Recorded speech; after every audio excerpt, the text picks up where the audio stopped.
I love the new song Held Together. I love the story behind it, the sentiment about it, and I know it all kind of sprang. Why don't you tell me the initial conversation or text or whatever it was that you got with your mother that inspired Held Together? Yeah, when I announced that I was stepping away from the church, after being a very public figure in the church, which is why I felt like it was important to let people know because people were still like associating with me and kind of looking up to me, Mhm. which was why it was such a big shock, including to my family and including to my mom. I didn't hear from her for a few days, so I thought, oh, she must be really upset. But then when she texted me back finally, she said, hey, I've decided to step away from the church as well, which was totally unexpected. I was not, my mom was very devout. She was very faithful. Well, even when I was not going to church anymore and she knew that, she would still be like, hey, do you want to, if I was visiting in Utah at her home on Sunday, she's like, hey, do you want to come to church with us? And I would go, but it got to a point where I just said, Mom, I'm just going to stay home. And so for that to be the first thing she says after I've announced it, I was just like, what? And that's when she said, I don't want to be somewhere that my children don't feel um they are accepted and loved. And so if you're going to hell, we're all going to hell with you. Wow. And so I thought that was really sweet. The Mormons, Latter Day Saints, I they're trying to go through a rebranding of like so that they there's not necessarily like a hell in the sense that most Christian religions look at it. It's not like this place of burning and fire. Okay. It's just kind of like tears. So it's like um so there's like a higher glory of heaven, a middle glory of heaven, and then a lower glory of heaven, and they're all supposedly good, but it's like, but you're not at the top one. Kind of like VIP sections at a concert. Yeah, There's like that's the yeah. It's hospitality like area. you're still able to enjoy the concert, but one of them's like in the very tip top of the stadium. The other one's in like the mid section, and then the other one's like up front row center. So it's like different experiences. Mm. And it's actually very much like that because the VIP sections can go up and like visit the people in the back, but the people in the back can't come up and visit the people in the front because they don't have access. And that's very much how the heaven is that uh, Latter Day Saints believe. So there's still like a separation of family. Like, so a lot of people have been upset with me with my song coming out. It's like, well, that we don't believe in hell. I'm like, well, you know what? I'm just telling my story with what my mom said because that's literally what she said to me. I'm not teaching doctrine here. Like, I'm not teaching church doctrine to everybody. I'm just, I was inspired because what my mom told me touched me. And that's Mhm. literally what she said. So I wrote a song about it. I'm curious how the rest of your family, obviously you come from a devout family in general, like obviously they were grappling with the idea that you were leaving the church and now your mother, the matriarch of the family is doing the same. How did they react to her making such a bold move? Um, I don't know if I think how did everyone react to it? I feel like everyone just was surprised as well. And but in a pleasant way, I guess. Like they were Oh, like, okay. we didn't know what I I think we're all sort of just like, is mom okay? Like we don't want her to do anything irrational because we know this is really important to her.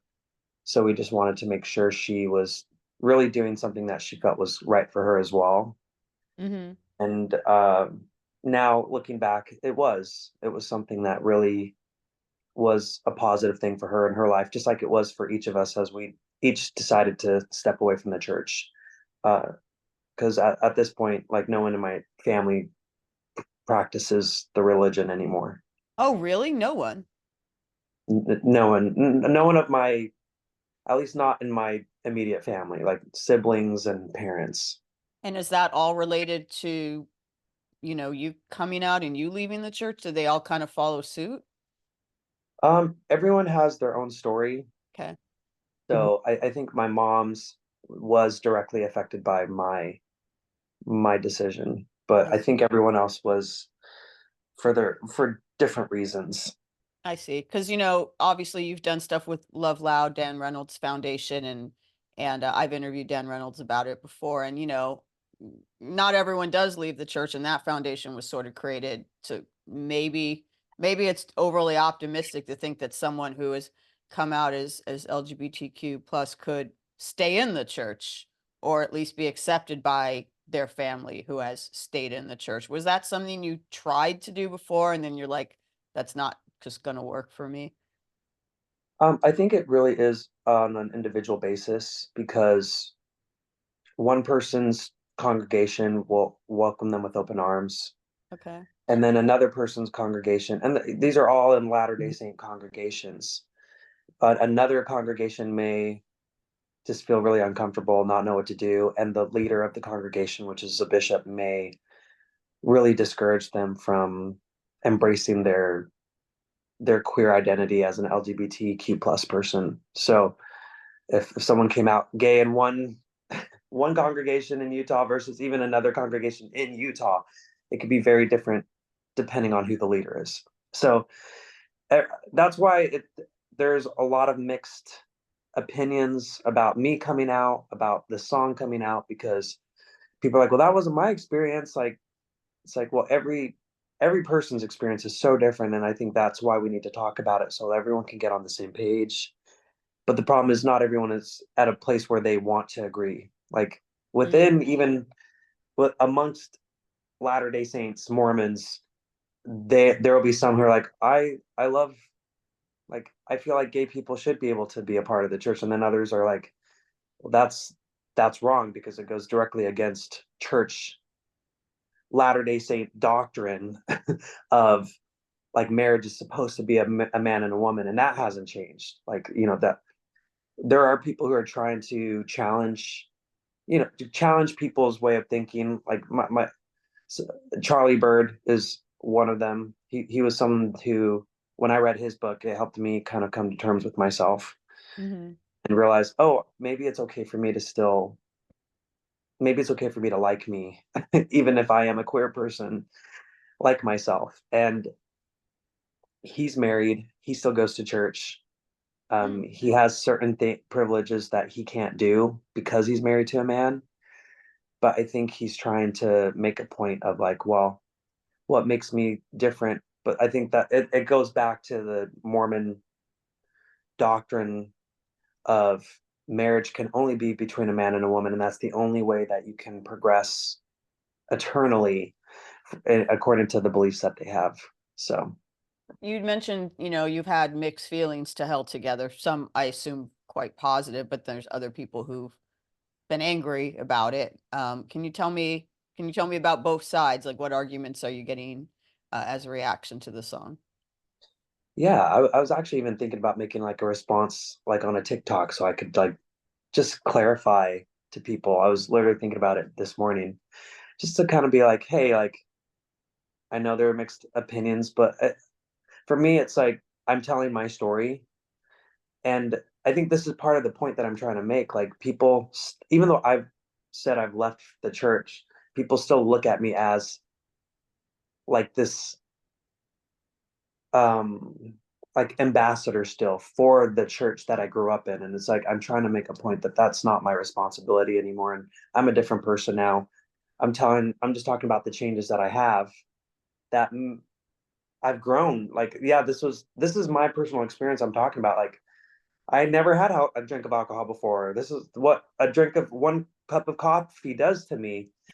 And I used to wear, the undergarments before, and now I don't. And it feels weird sometimes, but like I think for me, it's like these are things that I are so normal for everyone else, but it wasn't for me. And a lot of people in the church that I grew up in. Latter-day Saints, Mormons, they're like, how dare you talk about this in such a disrespectful way? I'm like, well, why do you feel like it's disrespectful? This is my life I'm talking about, and you're peering into my life.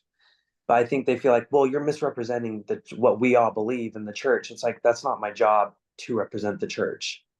I already said I walked away from it, and they're like, well, stop talking about it. It's like, how can I not talk about something that I was a part of my life all the time? Like, I was talking to someone, it's like, it's kind of like not, it's like, I was working on my book this morning, and I was kind of talking to the editor I've been working with, and she was like, it's like someone saying you can't talk about your ex after a divorce.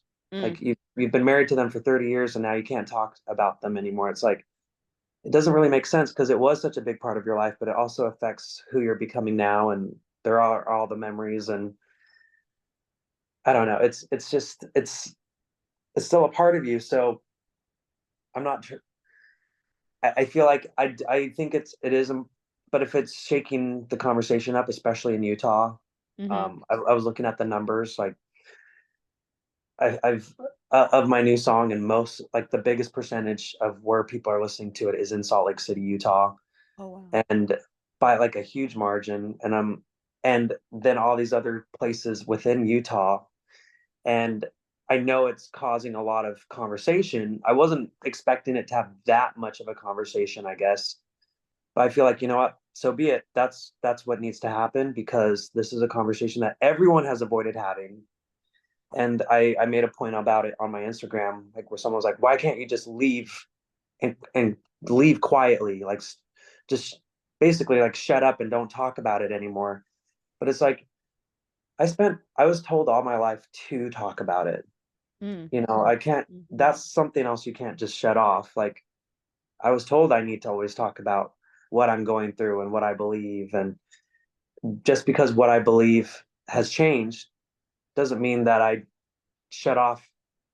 It's like, I can't just see, like, I'm like, how do you explain it? Like, um, I I was never told to be quiet about what I believe, and that's what Mormons taught me.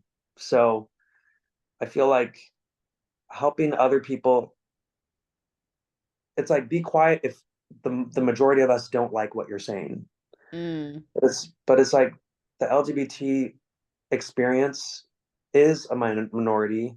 It affects, a certain percentage of the population. I think there are more who are there than would feel comfortable opening up about, because it's still not safe to open up about it. yeah. There are a lot of people who are, whether they're gay, whether they're bisexual, whether they're pansexual, um, they don't have a space to talk about that, because everyone's like, well, just shut up, because we want to keep our heteronormative um, view of things.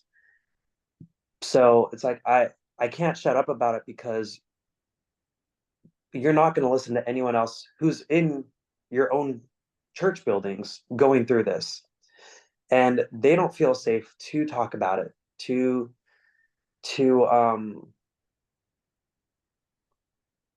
to be vulnerable, to share their experience, because you don't make it a safe space for them to. And if they do, you just dismiss them.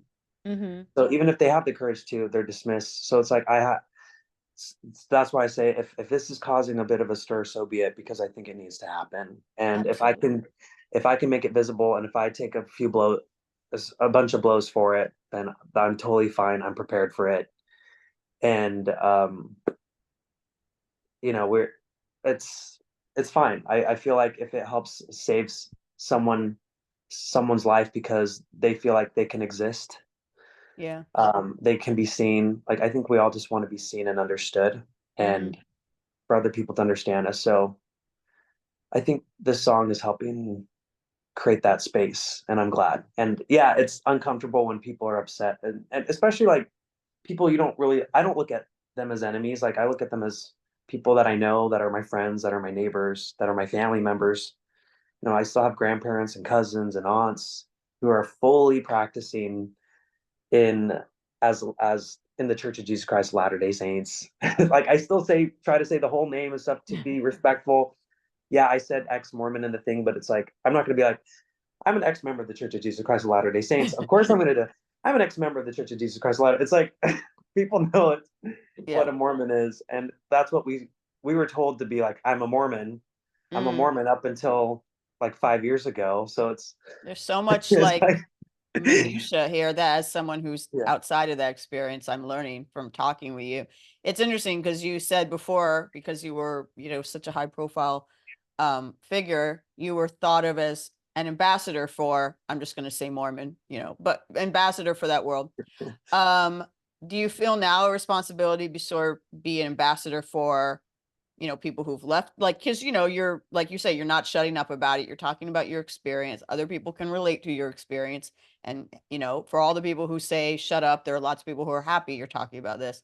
Yeah. Do you feel like an obligation to now be an ambassador for people who are kind of navigating being ex-Mormon?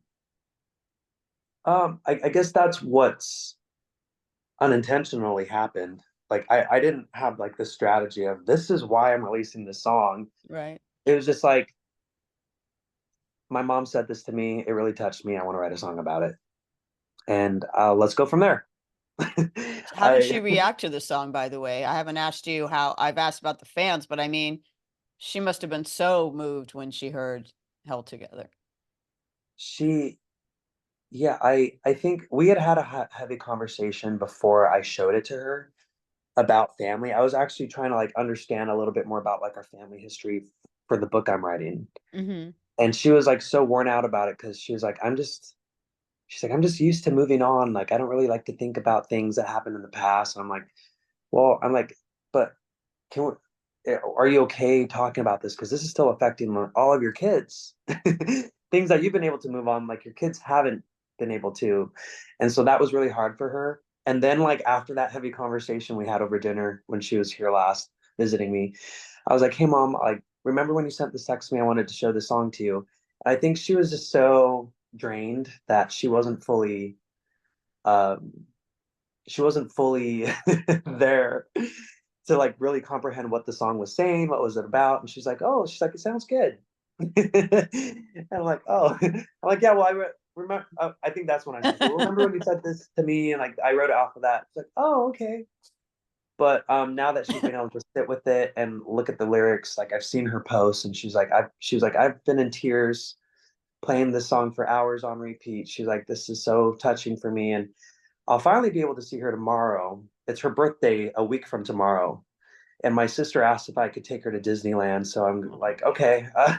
Even though I'm like, oh, shoot. Okay. I'm like, I have a podcast I'll be in the middle of when she lands. So I'm like, okay, I'm so used to like picking her up. So I'm like, okay, I think it's okay to send an Uber.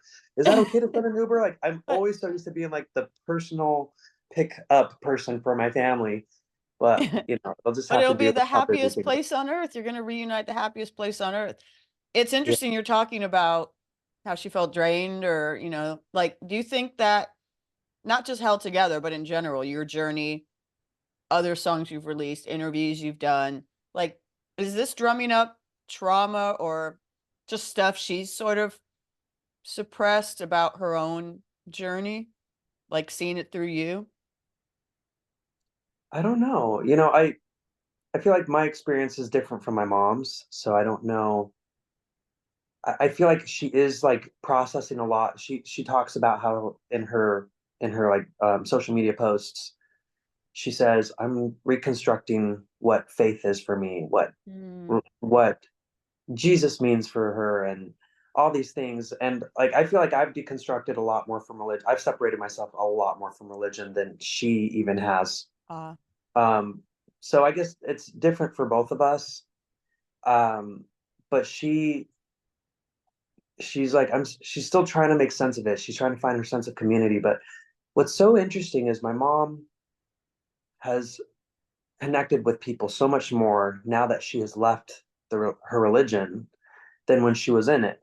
Because I think she loved the people, like people, and for the most part, like the culture in church is very communal, and the people that we would interact with were so nice. Like everyone's so nice to each other and willing to help each other out and serve each other. And if someone's moving or if someone's sick, like people are on top of it. They'll bring you meals and they like they just really, it's like out of duty. They really will look after each other.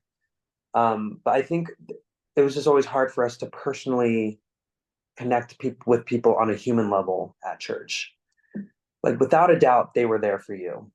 And I think that is something so beautiful about Mormons, Latter-day Saints. Like they are really there for each other. It's just nice to connect on a human level and be Mm-hmm. vulnerable, be broken more often about like, hey, or not even just broken, just be real with each other. Like, hey, like my mom's Hispanic, and most of the people here are white in Mm. Utah at a church. If you, you know, there's That's a Mormons whole all thing over I the world. never thought about. That must have been a whole thing. Yeah, I think it was for some reason like there are lots, there are more Mormons I think in outside of America than there are in America is what they Mm. say. You know, I lived in Chile as a missionary for 2 years. You know, there are full congregations of Hispanics. Like I'm not saying there aren't Right. Hispanics in the church. It's just hard for my mom to feel like she could be herself I see. at church. We were all what we were supposed to be. Well, And I'm sorry, go ahead. oh, um, but once she was able to leave and find herself again and like who she was without having to put this front of I'm a good member of the church. Like this, I read my scriptures every day. I pray. I go to church. I say hi to the other brothers and sisters there. Check if they need anything, and then I go home. And then she's drained and exhausted. Mm. I think she's able to connect with people, truly being herself. And my mom never had friends growing up. She was always like one or two friends, and that's all she needed. And then she's like, "Yeah, I have my kids." She's like, "I have my sisters." But now that she's left the church, it's weird. Like she had two friends and they were both Catholic, which was weird because we lived in Utah. Like everyone around her was Mormon, but her two friends that were close, that she kept closest to her, were both Catholic. And I think it's because she felt like there wasn't this, like, well, you're supposed to be like this and you should be this way and you should Oh. say this and you should act like that. I feel like she appreciated them being more real. And now that she's out of the religion, she's able to have a lot more real connection with people. It's Well, not a, well, you're supposed to be this way. You're supposed to say that. You're supposed to, not respond in this way. We're supposed to be, you know, well, I but wanted to make sure I had time to ask you about, oh a yeah, few minutes ago you talked about you were talking about the Charlie Bird book and realizing that it was okay to like yourself, I think is what you said. So I'd yeah. love to talk about that journey because it seems like you're living your best life right now. I follow you on social media. I see you've had this glow up. You always are in some fabulous outfit. You're attending all these cool events. You're winning awards, GLAD awards, like what have been kind of the life highlights since you came out where you've come to a realization of having more self-confidence or more peace with yourself or whatever? It's really fun. I feel like I relate to my mom, what I was saying about my mom in a lot of ways with that. Like I feel like it's okay to be myself. I didn't know what that was exactly. So now it's time for me, instead of trying to be like, well, am I behaving in a way that will get approval from my church leaders? Or am I behaving in a way that get approval from my dad or Mm, from or from my parents in general? Or like I was always looking for approval from other people to check and be like, okay, then I'm okay. Like now I'm able to be like, well, I can try this. I can try a more flashy outfit and not be like, but that's not modest. I mm, used to think that way, like that's not immodest or that's not appropriate. If I say this, then I'm not being the example that I was told I'm supposed to be, and things like that. I can just be like, I can be whoever the hell I want to be. I can, I even well, even. oh, sorry, I'm so sorry to interrupt, go ahead. Oh no no no. I was just Uh, going to ask because you were in the public eye on American Idol at a time when that show was, well, it was very flashy, but it was like one of the biggest shows on TV. If you were like, was that a mind F for you basically of being in the public eye and adored by people, like, famously, like, girls cried when, when you came in second or whatever, but, like, you had all this adoration, from the Archies, and you still do, but you didn't like yourself or you had issues with yourself. Like, how did you deal with that then and now? Yeah, I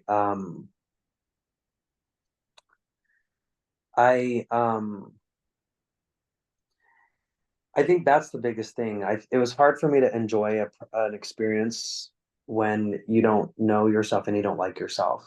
And Mm, everything else could be happening around you externally, but when you're not okay inside, it's hard to process everything, and it's hard to enjoy everything because even if there are good things happening to you, you don't feel like you deserve them, you mm, know? And I feel like I that was a really hard thing for me to get through for a lot of for that very reason. And a lot of the people around me, a lot of people just referred to just my dad, but there are other people externally in that time where I think they try to make sure that you stay in a way that you don't like yourself so that you're easier to be whatever they want you to be, you know?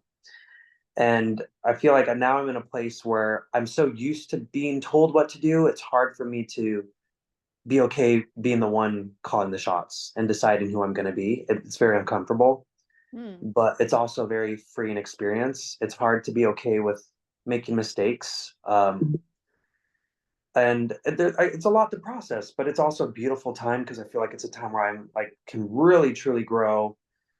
But the next song I'm releasing, well, at least that's scheduled to release, I think it does deal with a lot of like the internal struggle of being okay with yourself after. And sometimes I'm like, oh, like Held Together is such a triumphant song. I'm like, do I want to release this next song that's like more vulnerable and like not as triumphant? I I wrote it like this song I wrote before Held Together, so it's like I was in a slightly different place as well.